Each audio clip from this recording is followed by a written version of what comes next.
हम लोग उस खानदान से बिलोंग करते हैं, इसलिए हमें बस उसकी रॉयल्टी या ऐसा कुछ कि हमारे परिवार का जीना आसान हो सके, इसके लिए हम लोगों ने उसमें प्ली डाली थी। सुप्रीम कोर्ट ने उसे रिजेक्ट कर दिया है। तो मुझे समझ नहीं आता कि हमारे साथ इतना अन्याय क्यों हो रहा है। हमने देश के प्रति वफादार रहने का ये सिला पाया है कि हमारे लिए सुनवाई तक नहीं हो रही है। हमारा फाइनेंशियल बैकग्राउंड इतना स्ट्रांग नहीं है कि मैं बार बार कोर्ट जा पाऊं। वो हमारे रेड फोर्ट के क्लेम के लिए, मतलब क्लेम देखिए वैसे तो मिलने वाला तो है नहीं लाल किला, लेकिन हमारी ऐसी स्थिति है, हम लोग उस खानदान से बिलोंग करते हैं, इसलिए हमें बस उसकी रॉयल्टी या ऐसा कुछ कि हमारे परिवार का जीना आसान हो सके, इसके लिए हम लोगों ने उसमें प्ली डाली थी। लेकिन आज वो रिजेक्ट हो गई। इससे पहले भी हाई कोर्ट में वो 2 बार रिजेक्ट हो चुकी है, तो आज सुप्रीम कोर्ट ने उसे रिजेक्ट कर दिया है। तो मुझे समझ नहीं आता कि हमारे साथ इतना अन्याय क्यों हो रहा है। मेरे लिए अन्याय है क्योंकि हमारे दरख्वास्त को ठीक से सुना भी नहीं गया है अभी तक। एटलीस्ट वहाँ पे सुन सकते थे कि हमारा सोच क्या है, हम चाहते क्या हैं। इससे पहले भी जैसे बहादुर शाह जफर के बारे में आप सभी जानते हैं, उन्होंने देश के लिए बहुत कुर्बानियां दी हैं। उन्होंने कुर्बानियां दी हैं, उनके बच्चों को काटा गया है सबके, मतलब उनके आंखों के सामने। उन्हें इस देश से बाहर निकाल दिया गया, वो मरते दम तक वापस नहीं आ सके। इतनी कुर्बानियां देने के बाद भी, वो भी देश के लिए उन्होंने कुर्बानियां दी थी। अगर वो चाहते तो अंग्रेजों से हाथ मिलाकर आराम से रह सकते थे। जैसे आज बहुत सा राजघराना है जिन्होंने अंग्रेजों के सामने अपने घुटने टेक दिए, तो वो आज आराम से रह रहे हैं। लेकिन हमने देश के प्रति वफादार रहने का ये सिला पाया है कि हमारे लिए सुनवाई तक नहीं हो रही है। सरकार भी हमारी तरफ ध्यान नहीं दे रही है। इससे पहले भी मेरे नाना बेदार बख्त, उन्होंने कई बार सरकार को लिखा है चिट्ठी वगैरह कि हमारे ऊपर ध्यान दिया जाए, पर उनकी चिट्ठी को भी हमेशा ही अनदेखा कर दिया गया है। सुल्तान वो अपने लिए न्याय मांगते मांगते इस दुनिया से चले गए। उसके बाद सुल्ताना जी ने भी कई बार हेल्प मांगी है सरकार से, लेकिन हमारे ऊपर कभी ध्यान नहीं दिया गया है। आखिर में हमें कोर्ट का दरवाजा खटखटाना पड़ा अपने न्याय के लिए, लेकिन आज वहां से भी हमें नाराजगी मिल गई है। अब मुझे ये समझ में नहीं आता है कि हम इस देश में और कहाँ जाए, कहाँ पे न्याय मांगे। अंग्रेजों ने इतने जुल्म किए हमारे ऊपर, इसके बाद अब इस सरकार में भी अगर हमें न्याय नहीं दिया तो हम और कहाँ जाएंगे। मुझे ये बात की समझ नहीं आती है। इसके बाद मैम आप लोगों का नेक्स्ट मूव क्या होगा, क्या स्टेप इसके बाद? देखिए, इसके बाद मेरा नेक्स्ट मूव क्या है, ये तो भी मेरी दिमागी स्थिति ठीक नहीं है, प्लस मेरी नानी सुल्ताना बेगम जी की तबीयत भी बहुत अच्छी नहीं है। तो अभी आगे हम क्या करना चाहते हैं ये तो मुझे ठीक पता नहीं है, लेकिन हमारा फाइनेंशियल बैकग्राउंड इतना स्ट्रांग नहीं है कि मैं बार बार कोर्ट जा पाऊं। मैं इस सरकार से भी अपील करूंगी कि हमारे परिवार की तरफ प्लीज ध्यान दें, क्योंकि आज भी हमारे भारत में मुगलों के ही बनाए हुए इमारतों से कई लाख करोड़ों में रेवेन्यू आती है। उसके बावजूद भी आज उन्हीं के वंशज जिन्हें पास अपना घर नहीं है, एक झोपड़ी में रहने के लिए मजबूर है। तो ये शर्म की बात है, ये बहुत ही शर्म की बात है। फिलहाल लड़ाई तो जो है वो जारी रहेगी, अब कहाँ तक हम जाएंगे हमको पता नहीं है। फिर भी हम सरकार से, इस देश के सरकार से, न्यायपालिका से गुजारिश करूंगी कि हमारे लिए कुछ करें, हमारे ऊपर ध्यान दें।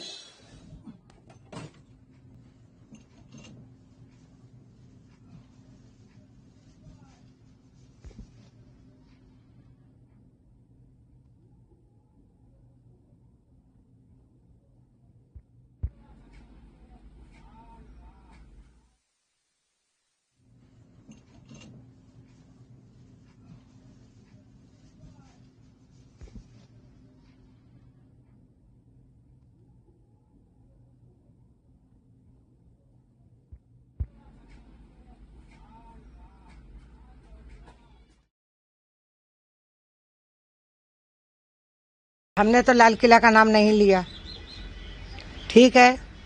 क्यों?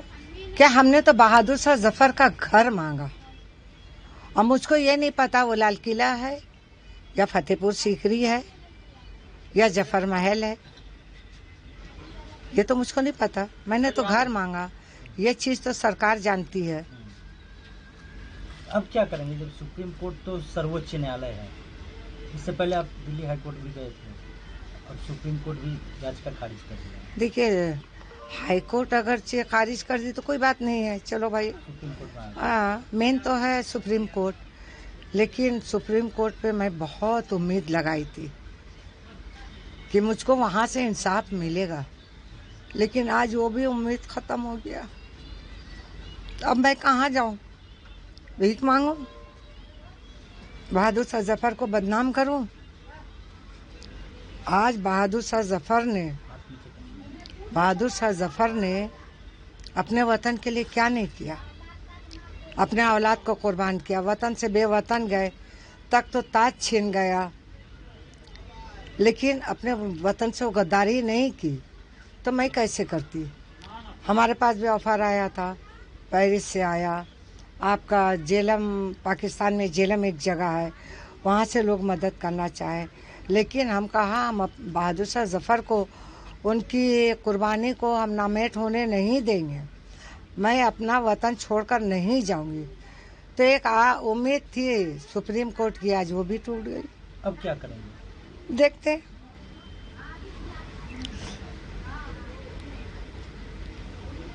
केंद्र सरकार से कुछ डिमांड करेंगे आप? देखते हैं, फिर कोई रास्ता निकालेंगे। अब कितना मायूसी?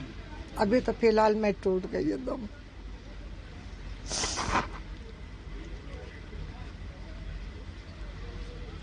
मेरे बच्चे लोग भी उम्मीद लगाए थे कि अम्मी जीत जाएंगे, तो हम लोग का भी तकदीर पलट जाएगा।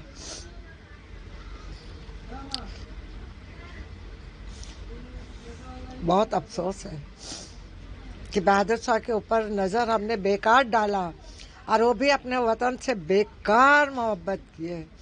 या जिसकी सजा आज गद्दार लोग को देखिए, सब ऊंची उड़ान भर रहे, ठाट से घूम रहे, महल है, सब कुछ है। आज एक बहादुर शाह ने वफादारी की, तो आज उनका खानदान दर बदर की ठोकर खा रहे। उनकी आवाज को कोई सुनने वाला नहीं है।